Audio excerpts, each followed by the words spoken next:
ఒకరి పర్యవేక్షణ లోపం మరొకరి అలసత్వం మొత్తానికి అక్కడి రైతులకు పెను భారంగా మారింది. చిన్న విషయాన్ని గ్రహించకుండా అధికారుల నిర్లక్ష్యానికి రైతన్నలు మూల్యం చెల్లిస్తున్నారు.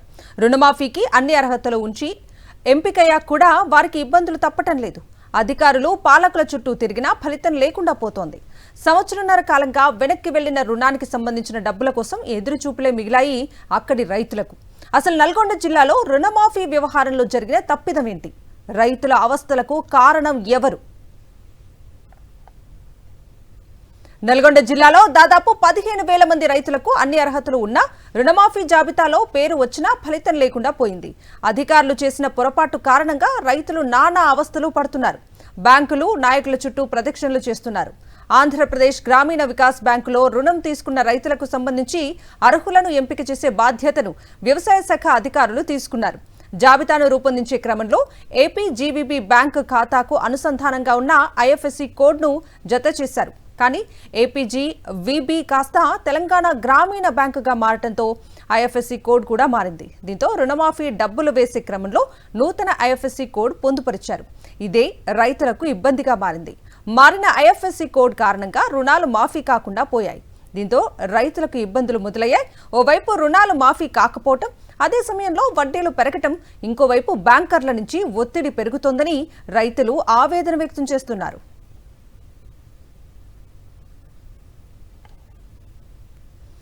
రైతులు ఎదుర్కొంటున్న ఇబ్బందులు వారి మాటల్లోనే మా ప్రతినిధి అశోక్ రెడ్డి నల్గొండ నుంచి అందిస్తారు.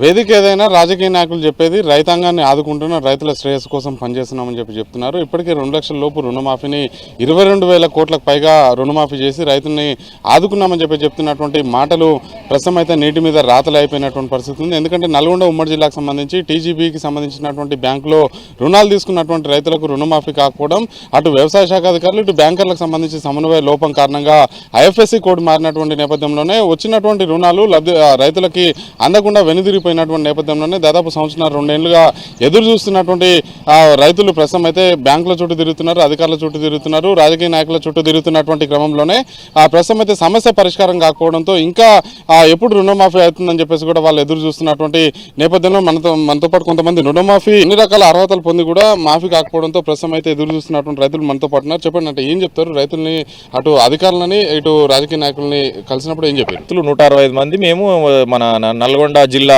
ఏపీజీబీ వీటీ నగర్ బ్రాంచ్లో మాకు క్రాప్ లోన్ అకౌంట్స్ ఉన్నాయి. అందరికీ మా పేర్లు అందరూ ఉన్నాయి అర్హులతల జాబితాలో. వీళ్ళు రిలీజ్ చేసిన టైంలో అదే టైంలో జనవరి 2025 నుంచి ఏపీజీబీ ఉన్న బ్రాంచ్ టీజీబీగా మారిపోయినప్పుడు వారి యొక్క ఐఎఫ్ఎస్సి కోడ్ ప్రభుత్వం దగ్గర ఉన్న డేటా ఏపీజీబీ ఐఎఫ్ఎస్ కోడ్ ఉందన్నమాట. మాకు కొత్త అకౌంట్ మాకున్న అకౌంట్కి కొత్త కోడ్ రావడంతో డిపాజిట్ చేసినప్పుడు ఆ అమౌంట్ అనేది ఇందులో క్రెడిట్ అవ్వకుండా మళ్ళీ డీబీటీ ఫెయిల్యూర్ అనేది చూపిస్తూ ఉందన్నమాట. మీ ముఖ్యంగా కోరుకునేది ఏంటంటే 2 లక్షల ఎబో ఉన్న రైతులం కామ్యం. అసలు 2 లక్షలకు బిలో ఉన్నటువంటి రైతులము ప్రభుత్వం ప్రకటించిన దాని ప్రకారం 2 లక్షల బిలో ఉన్న రైతులము, రేషన్ కార్డు ఉన్నటువంటి రైతులు ఉన్నారు, ఇలా ఆర్థికంగా వెనుకబడినటువంటి రైతులు ఉన్నారు, అప్పులు తీర్చలేనటువంటి స్థితిలో ఉన్నటువంటి రైతులు, పేద రైతులు చాలామంది ఉన్నారు.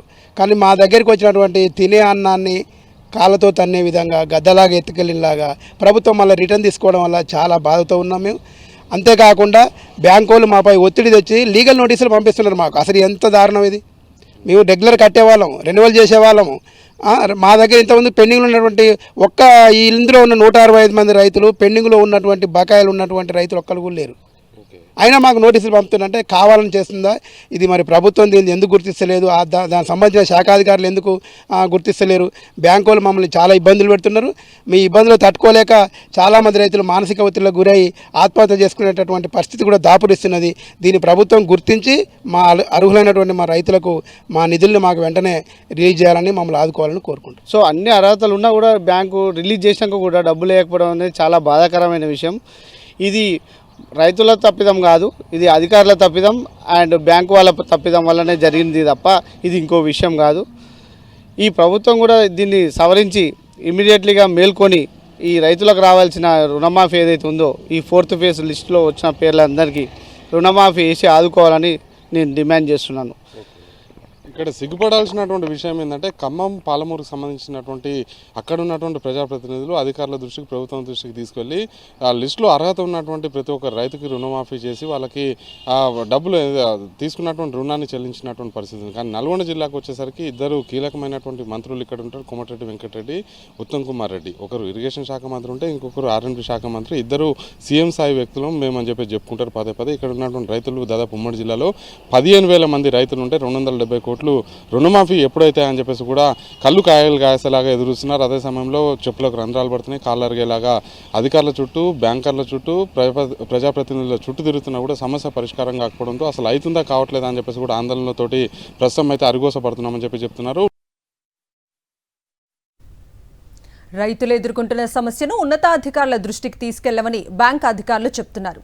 ప్రభుత్వం నుంచి సానుకూలత వస్తే రుణమాఫీ జరుగుతుందంటున్నారు.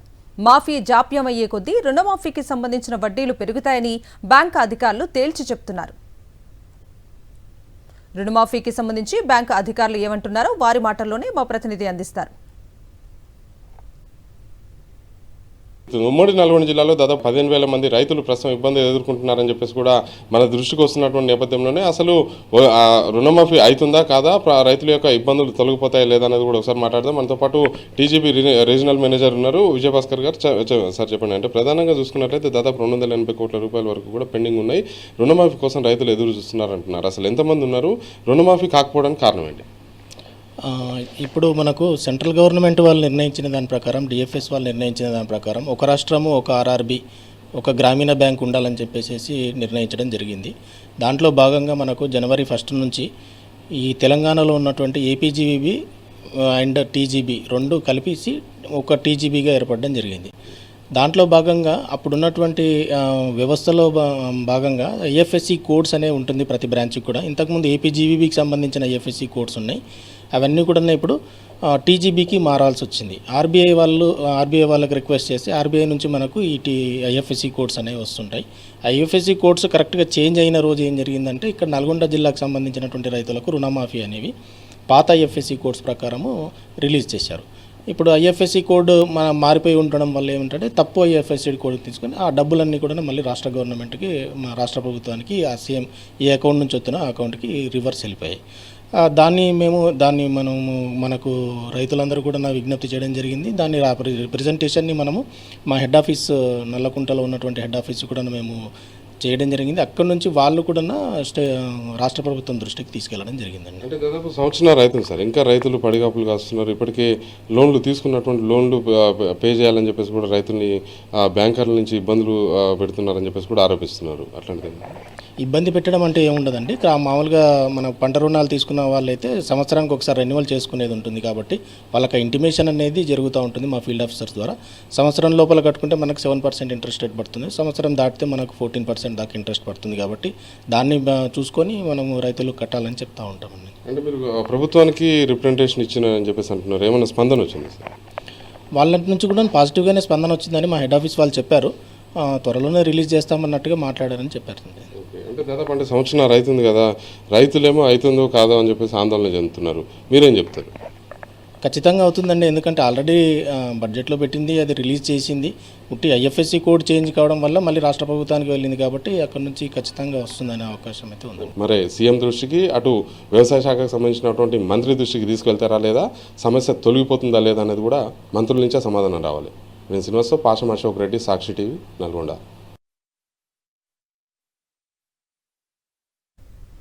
దాదాపు 15,000 మంది రైతులతో ముడిపడిన అంశం కాబట్టి సమస్య పరిష్కారం కోసం ప్రభుత్వం చొరవ తీసుకుంటుందా లేదా అనేది వేచి చూడాలి.